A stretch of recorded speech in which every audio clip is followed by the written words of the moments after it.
guys, welcome to my kitchen. I am going to give about a minute for some of you to get signed on and come and join me in my kitchen. So in this video, I am actually going to help you make some physical transformation.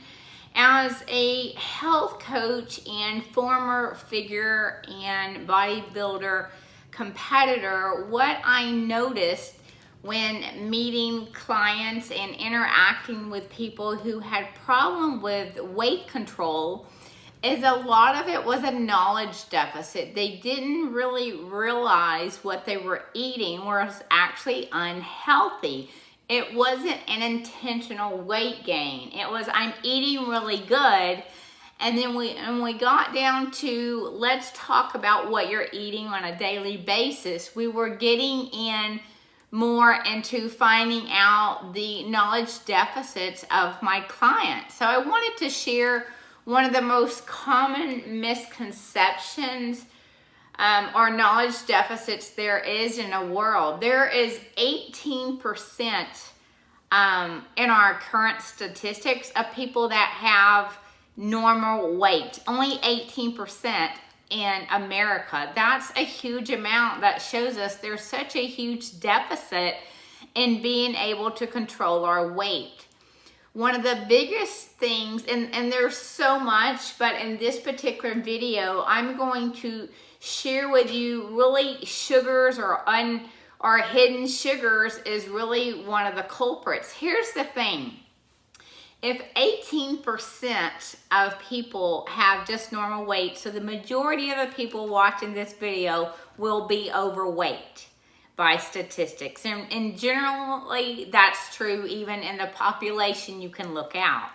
And what I will say is the heavier you are, the more resistant to insulin, which is a hormone that really can help us actually control our weight if we understand what we're eating affects our insulin. The more weight that you have on you, the more sensitive you become or insulin resistant, where it's no longer helping you to maintain your weight. And so it becomes harder the heavier you get to lose weight. And that's why even trying to diet or short term without understanding the true effects of when you eat something and how it affects your insulin and your body reacting is very important. One of the biggest things I want to kind of start with, because I know at least in Texas, and I'm in Texas, everyone's big on breads, biscuits and toast and all the yum bread. Here's the thing, it's not never having a piece of bread, but I know people who have bread daily. And that would be a problem if you're trying to lose weight, because in bread, and I actually got a healthier bread to just show you that it's not much better than white bread. So I actually got a name brand, Nature's Own whole wheat, to show you even a higher dollar brand bread actually has sugars hidden in it. Anytime you actually look at the ingredients, and I would encourage you right now to pull out whatever you might have, some muffins, some bread, and look in your really top 3 to 5 ingredients. And if you see anything like unbleached, bleached, enriched flour, hydrogenated, anything like that, that is hidden sugar. And so the number 1 ingredient in this bread is unbleached, enriched flour.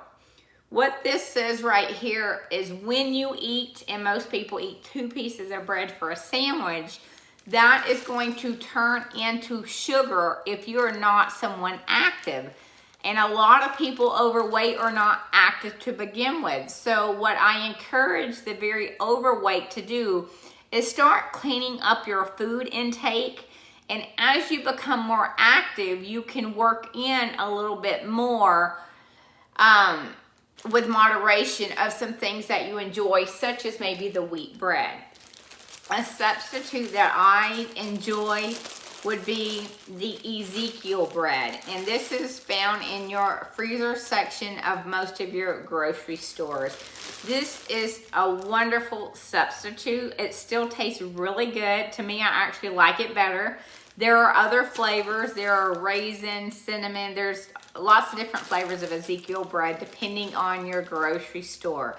This makes a wonderful French toast, or if you're going to make a sandwich, or even mini pizzas, sometimes you can use these as a substitute. So replacing your wheat or your white bread with Ezekiel would be a huge step in trying to increase or help you lose some weight without changing a whole lot in your diet.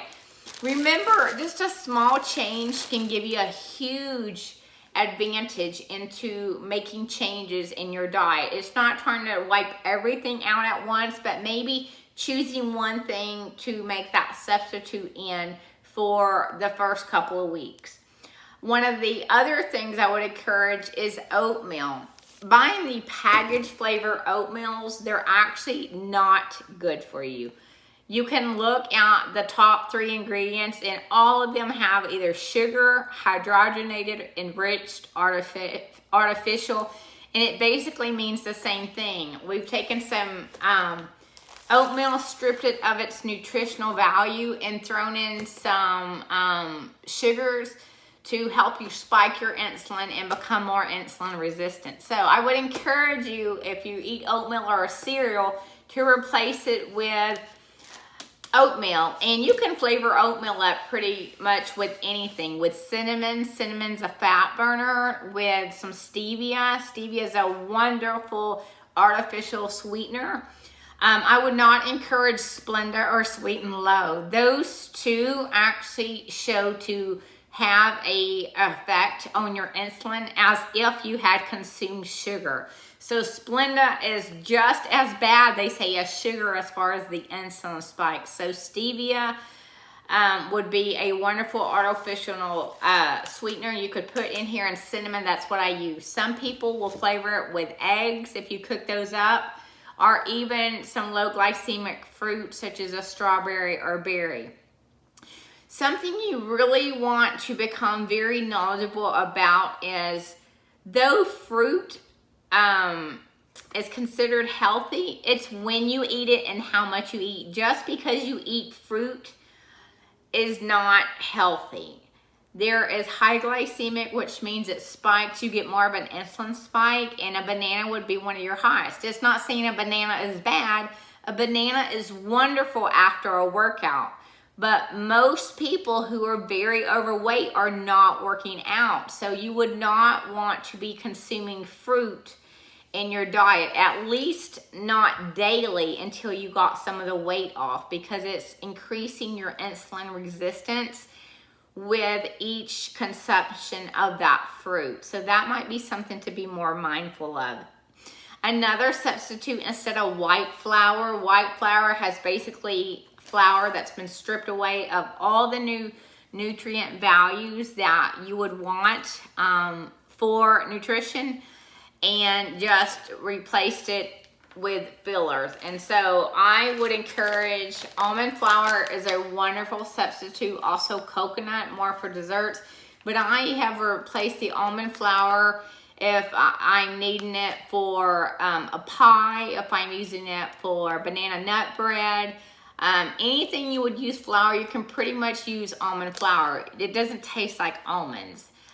So it's pretty much just a good flour, and it's pure. I mean, it says contains almond flour. There's no enriched ingredients, no bleach, anything. And that's something you really want to look at your labels, is that you're not seeing enriched, artificial, anything with OSE. That means basically sugar, and the food companies know this. They can market 0 sugar or no sugar added and still put things in there that you might not recognize as a sugar. Tortillas, instead of maybe having a taco on a regular tortilla, which if you look is again enriched or has hidden sugars in it, One of the best things that I get, and this is the brand, is La Toya Factory Handmade Tortillas.